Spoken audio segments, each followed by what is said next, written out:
ibi bihe tugezemo ni ibihe bya nyuma, ni ibihe by'imperuka mu by'ukuri, aho umwanzi Satani Sekibi yigabira abana b'Imana abatega ibigusha, ibisindisha ndetse n'ikindi cyose gisa n'icyaha. Iyi si rero imaze kwangirika ku bizera umwami Yesu Kristo cyangwa se Yezu, bitewe n'ubwoko bw'idini waba usengeramo. Ku bamwizera mwese bahaye umugisha. Mu by'ukuri Uwiteka afite imbaraga zikomeye, nubwo umwanzi ashaka kudusatira kugira ngo atwambure ubuzima, bityo yewe Imana ikahaba. Si ukutwambura ubuzima gusa, umwanzi yatwifuriza ikibi, abashaka kugira ngo tujye no mu bigusha by'isi, ariko ibyo byose Imana iranga ikabiturinda. Muvandimwe, ni impanuka ibabaje y'uwitwa Cedric, ni umwe mu bakinnyi bacu ba filime, umukire w'umumiliyoneri wihinduye umukozi wo mu rugo, dore ko uyu twanavuga ngo niwe auta w'iyi filime kuko niwe main character cyangwa se umukinnyi w'imena. Ni umwe rwose mu bagize igitekerezo cyo kugira ngo dutegure iyi filime yitwa umukire w'umumiliyoneri, kuko uwo mumiliyoneri nta wundi ni Cedric. Rero abuze muri iyi filime twaba tubuze ikintu cy'ingenzi kandi twaba duhombye byinshi. Turi mu bihe bya nyuma rero, nta kundi byagenda. Uwiteka aba ashaka kugira ngo tube mu mababa ye, ariko Satani agashaka kwitambika kugira ngo atugushe. Ibyo byose rero tuba tugomba kubicamo kigabo twemye tukahanyurana umuco. Bavandimwe bene data muherereye mu mpande enye zigize isi, mbahaye ikaze. Sindi umuhanuzi ngo mpanure, dore ko muri iyi minsi hari n'abahanuzi b'ibinyoma rwose baza guhanura bagamije kubayobya uburari cyangwa se bagamije inyungu zabo bwite, ariko nanone ibyo byose Imana ibi bireba. Gusa mbere y'uko dutangira, munyemerere tubanze twiragize Imana mu magambo make cyane. Iri sengesho hari icyo waryongeraho, warisengera mu mutima kandi ukarisharinga n'abandi. Uwiteka Nyiringabo, Mana ishoboye byose, waturinze tutarabo kurindwa, tugeze iki gihe tugihumeka umwuka w'abazima. Habwa icyubahiro, ikuzo ndetse n'ubutwari ni ubwawe Nyiringabo. Komeza uturinde kandi utubane, turinde ikibi n'igisa nacyo cyose. Nyagasani, dutsindire ikibi, ahubwo icyiza ugitsindishe ikibi. Utwambike imbaraga yawe ndetse n'ubushobozi n'ububasha bwawe, twakire nk'abana bawe, njye n'abari kureba iki kiganiro ndetse n'abakurikirana ibiganiro byacu umunsi ku wundi.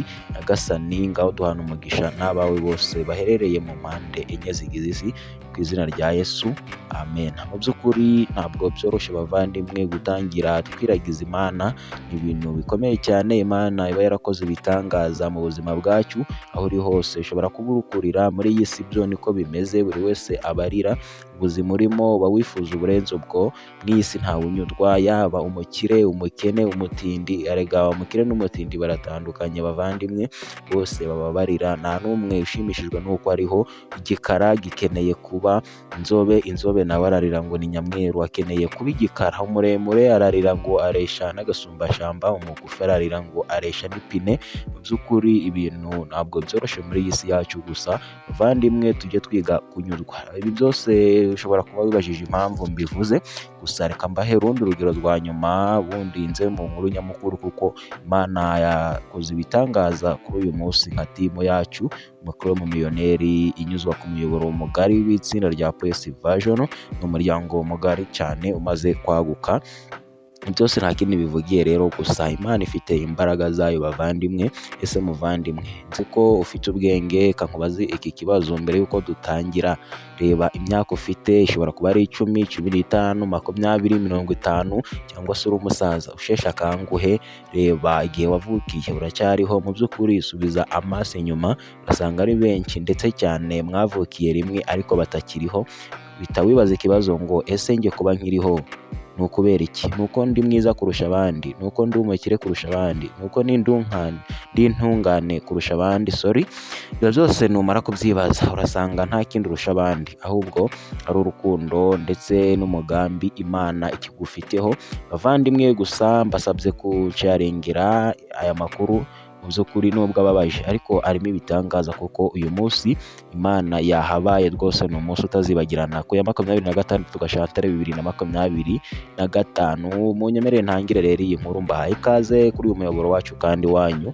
Ushobora kuba wibajije ngo ni ukubera ko mvuze ko ari uwanyu, ni mwebwe mudahari ntabwo twakwirirwa tuza aha ngaha, gusa tubasabye kujya mukurikirana ibiganiro byacu mu by'ukuri mukadutiza umwanya muto wanyu, natwe tukabaha iby'ingenzi. Munazi ko uyu muyoboro unyuzweho ikiganiro ese wungutse iki mu busesenguzi bwa filime Mukuru w'Umumiliyoneri, aho tuba tukubaza icyo wungutse. Gusa muri aka kanya ntabwo ari byo bituzanye, iyo tubonye umwanya turaza rwose tukaganira kuko muri abantu bacu mukurikirana ibiganiro byacu uko bwije n'uko bukeye. Kuri iyi tariki ya 26 ukwezi kwa kabiri 2025, ni ku munsi wo kwa gatatu, hari mu masaha ya saa 8, murumva ni ku manywa y'ihangu, izuba rirashe, nibwo timu Umukuru w'Umumiliyoneri, ni timu ngari cyane, by'umwihariko twari mu modoka nziza cyane ya Prado. Gusa bari muri iyi modoka ni abakinnyi abagiye kubabwira bagaragara muri filime Umukuru w'Umumiliyoneri, ni abakinnyi nka Alice ndetse n'uyu Cedric, Dani, Gihozo, Shalom ndetse n'umukinnyi wundi rwose mwakunze muri iyi filime yitwa Umukuru w'Umumiliyoneri witwa Shafi. Nitwe rero twari turi muri iyi modoka ubwo twavaga Kigali Kicukiro twerekeza mu karere ka Musanze, mu mujyi wa Musanze, ahazwi nko muri Goyiko, ndakeka muhazi, hepfo gato aho tugera Nyakinama ugakomeza ku kigo cya gisirikare. Twari tugiye rero hariya muri gare ya Musanze muri Goyiko bitewe n'impamvu z'akazi runaka. Ubwo twagendaga mu by'ukuri mu muhanda, twavuye Kigali turagenda tugera Nyarugenge, tuva Nyarugenge turagenda tugera mu karere ka Burera, tuva i Burera tugera i Rulindo. Mu by'ukuri ubwo twavaga i Rulindo kuri base twerekeza mu karere ka Gakenke, ibintu ntabwo byaje kugenda neza, twaje gukora impanuka. Mu by'ukuri nubwo yasaga n'impanuka yoroheje, gusa umukinnyi wacu nka Cedric, Imana yahabaye rwose, akaboko ke ikirahuri cyari kigakebye, kari kagiye gukomereka bikabije. Rero twari tugeze mu karere ka Gakenke ahazwi nko kuri Buranga, ndakeka niba ari muri Buranga, niba ari kuri Buranga sinzibuka neza. Mu Gakenke ni akarere gakungahaye mu misozi ndetse n'ibihingwa bya mbere bya kinyarwanda nk'imyumbati, ibijumba, n'ibigori n'ibindi bigiye bitandukanye. Abazi mu karere ka Gakenke, ni akarere rwose kagizwe n'imisozi myinshi cyane ndetse miremire, kandi gafite icyaro kinini cyane. N'ahazwi rero nko muri Buranga, ko twazamukaga rwose uriya musozi, mu by'ukuri imodoka yaje kumera nk'icitse intege, rero nibwo yashakaga gusubira inyuma, gusa turwana nayo turayizamura bitewe n'igishika cyinshi no kurangara, turwana na vola, wari uri kuri vola nyine ni Shafi, nibwo yadwanaga n'iyi modoka. Gusa ubwo twamaraga kuzamuka wa musozi, imbere haje kuza imodoka ya Daihatsu yari ipakiye imizigo isa nkaho iri kudepasa, kuko itari yatubonye. Twavuye mu musozi n'imbaraga nyinshi cyane z'imodoka kugira ngo tuyizamure, mu by'ukuri itabasha kudusubiza inyuma tukahata ubuzima.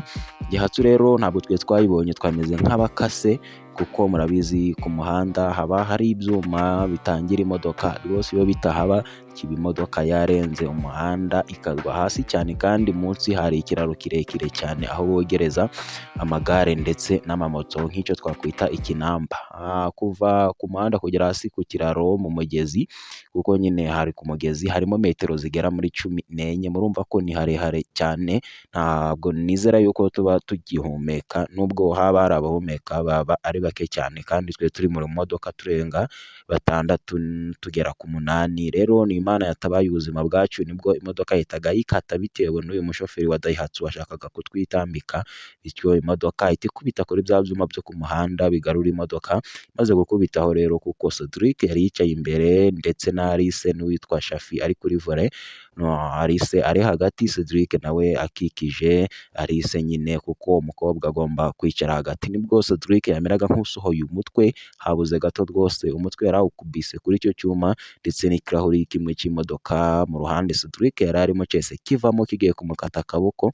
Ni Imana yahabaye, ku bw'amahirwe Alice amera nk'umusunitse. Ni ya Mana ikora ibitangaza bitewe n'igihunga Alice yari afite, yameze nk'umusunitse cya kirahuri mu kumanukira ku kaboko, gisanga kavuyeho bitewe n'uko yari ayeze nyine akoze muvoma bitewe na Alice, ubwo ni Imana yamukoreyemo kugira ngo ibyo byose bibe.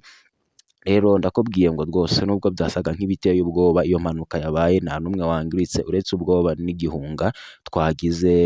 Umuntu aba agomba gutembera rwose kandi aba ari impamvu z'akazi, kugenda byo biba bikwiye, ahubwo mu rugendo tugomba kujya twiragiza Imana Uwiteka Uhoraho Nyiringabo.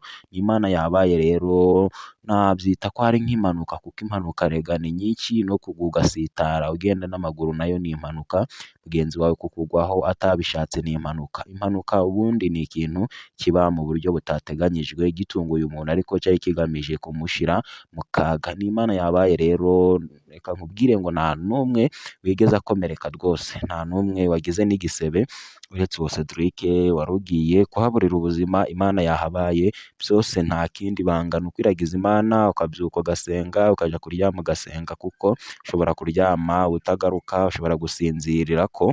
Rero tujye twiragiza Imana nitunagenda, kuko ntawe uzuma nk'umusozi, twese tuzapfa. Unagende wikiranuye n'Uwiteka. Bavandimwe, Imana yahabaye, gusa imbaraga z'Uwiteka zirakora kandi ni nyinshi. Filime rwose narakomeje ku munsi w'ejo, nubwo umwanzi yari ashatse ko filime ihagarara kandi irimo inyigisho nyinshi cyane, nkubwire ngo nta n'umwe wangiritse uretse ikirahuri cy'imodoka gusa.